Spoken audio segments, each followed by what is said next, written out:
이 시간에는 품성을 11월의 품성, 이제 신뢰성을 함께 나누어 보고자 합니다. 삶의 기본 원리 교육원에서 이제 제시하는 그런 품성의 몇 가지들이 있습니다. 우리 인간의 전반적인 전반적인 부분들을 성품으로 거기서는 정의를 하고, 그리고 그 성품을 구성하는 하나하나의 개별적인 세세한 부분들을 품성으로 정리를 하고 있습니다. 그래서 우리가 이런 품성을 묵상하는 것은 결국은 예수님을 닮기 위한 것입니다. 우리가 지금은 많이 부족합니다. 하지만 조금씩 예수님을 닮아가고 있는 그런 자들입니다. 예수님의 장성한 분량에까지 성장해 가기 위해서 우리가 날마다 다듬어 가야 할 그런 것들, 그런 우리의 부분들, 이런 부분들을 묵상하는 것이 이제 우리가 품성을 묵상하는 것이라고 생각을 합니다.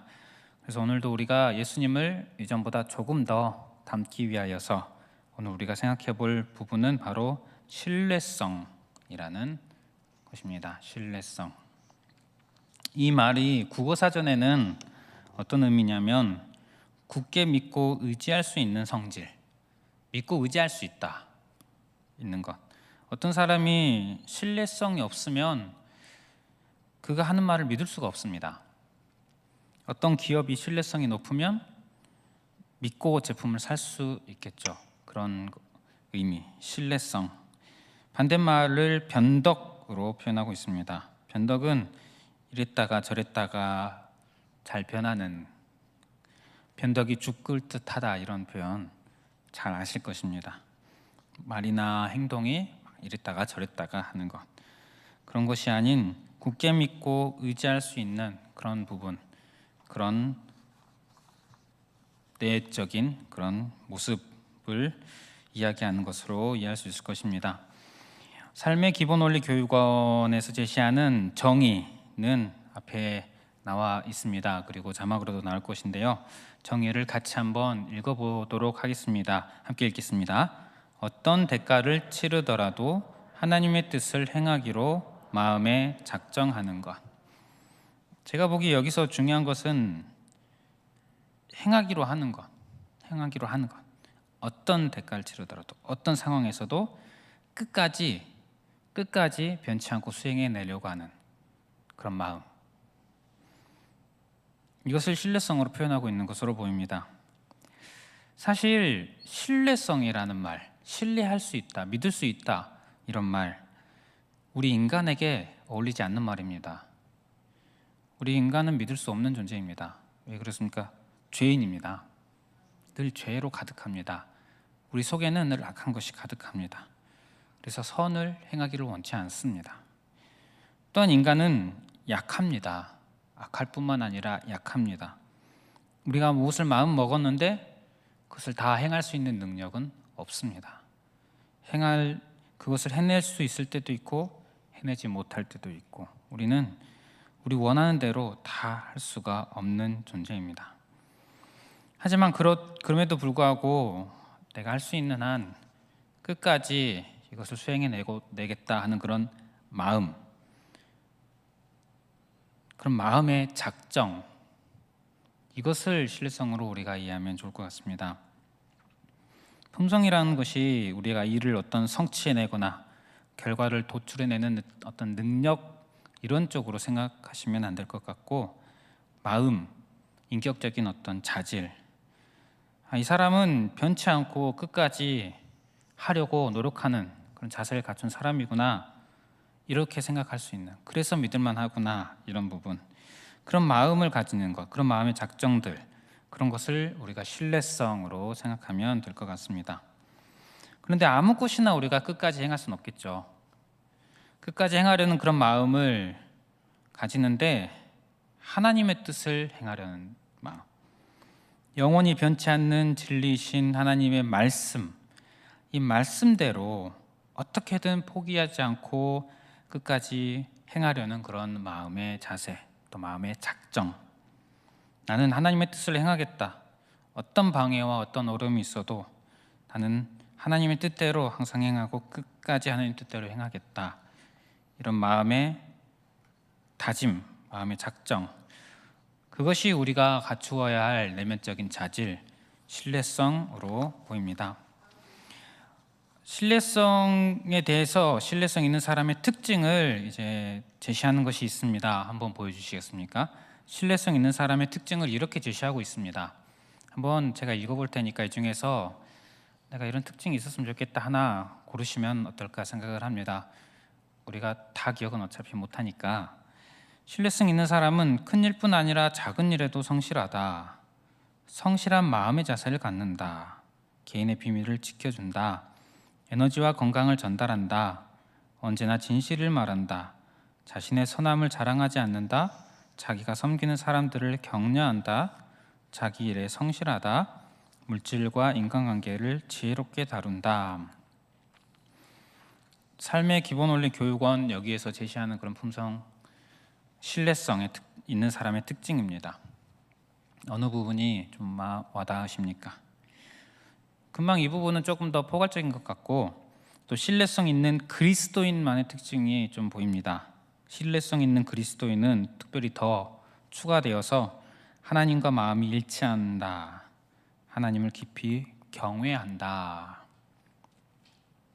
이런 특징들, 저와 여러분들의 삶에 이 중에 하나의 특징이 좀 더 드러나기를 소원하는 그런 마음이 있었으면 좋겠습니다.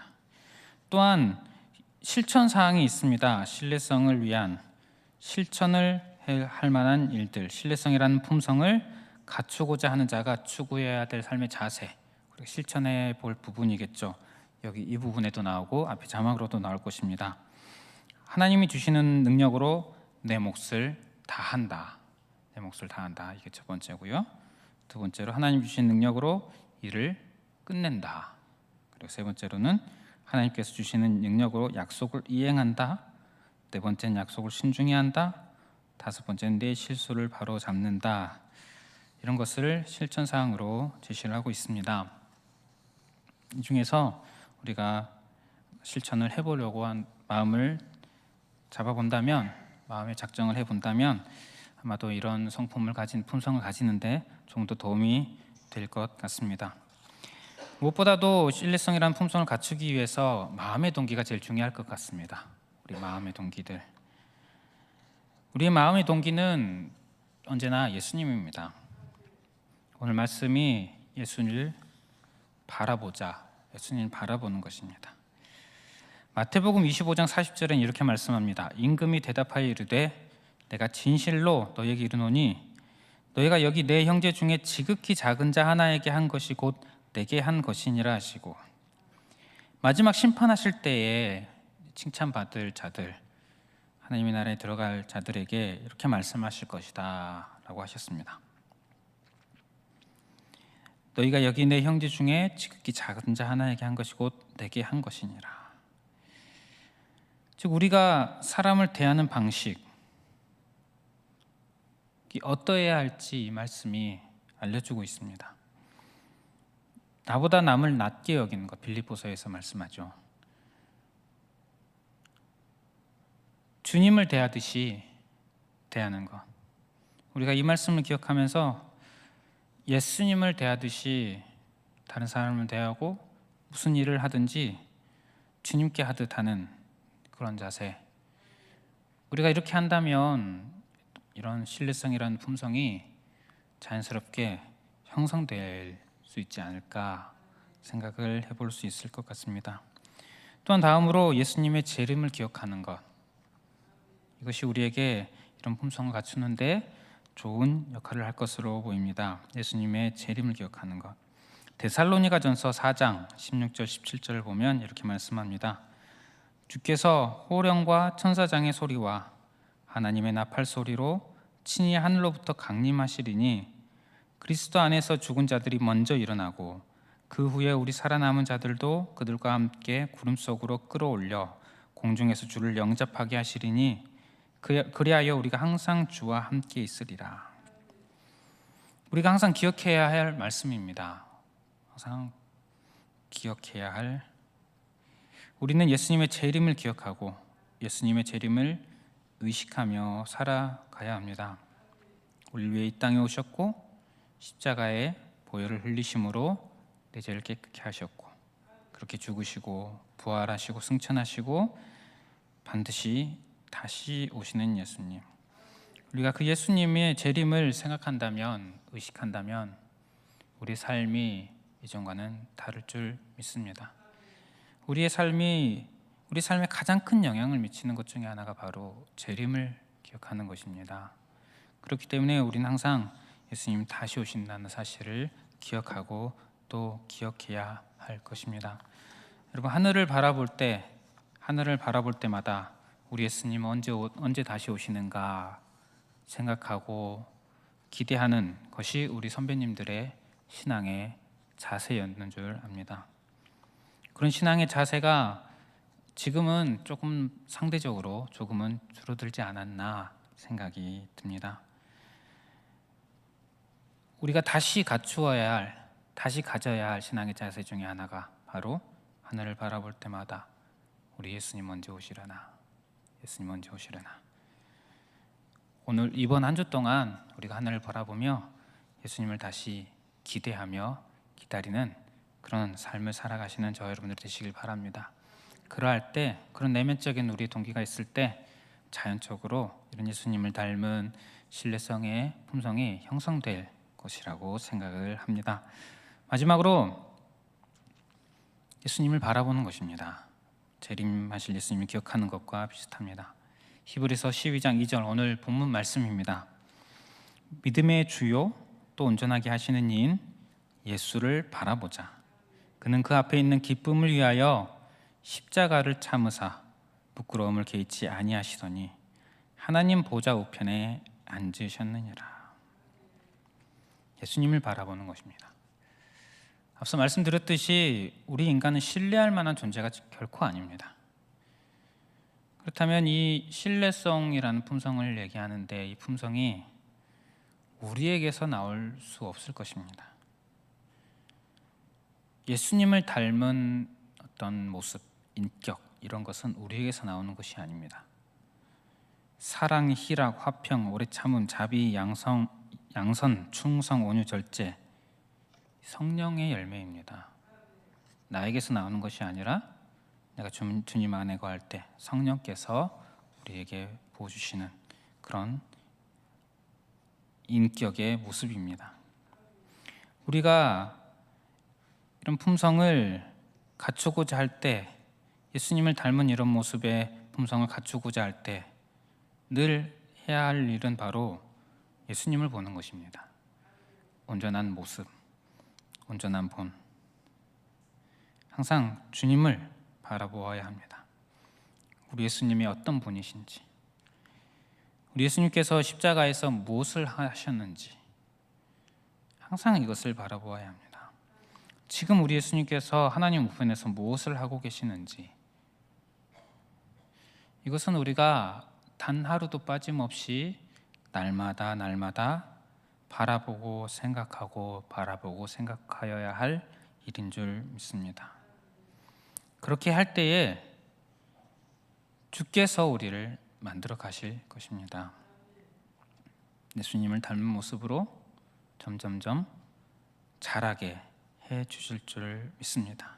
그렇기 때문에 이전보다 더욱더 예수님을 바라보시는 저 여러분들 되시기를 바랍니다. 한 주간의 삶을 사시는데 영적인 싸움은 바로 이 싸움인 줄 압니다. 예수님을 바라보는 것. 난 예수님을 바라보려고 합니다. 하지만 사탄은 어떻게 합니까? 예수님 바라보지 못하게 합니다. 난 예수님을 생각하고 싶습니다. 하지만 어떻습니까? 사탄은 예수님을 생각하지 못하게 합니다. 우리에게 주어진 모든 수많은 일들, 그 모든 것들을 가지고 어떻게든 예수님을 바라보지 못하게 하고 예수님을 생각하지 못하게 하는 것이 사탄의 방식인 줄 압니다. 우리가 그것을 알고 그것을 알고 그로부터 싸우고, 이것이 우리의 날마다 매 순간 일어나는 영적인 싸움. 우리가 매일매일 승리하여서 예수님을 바라보는 그런 삶을 사시기를 바랍니다. 이렇게 예수님을 바라봄으로 날마다 예수님을 닮아가는 저와 여러분들 되시기를 바랍니다. 그래서 이전보다 더욱더 예수님 닮은 모습으로 신뢰할 만한, 믿을 만한 그런 인격을 갖춘 저와 여러분들 되시기를 바랍니다. 오늘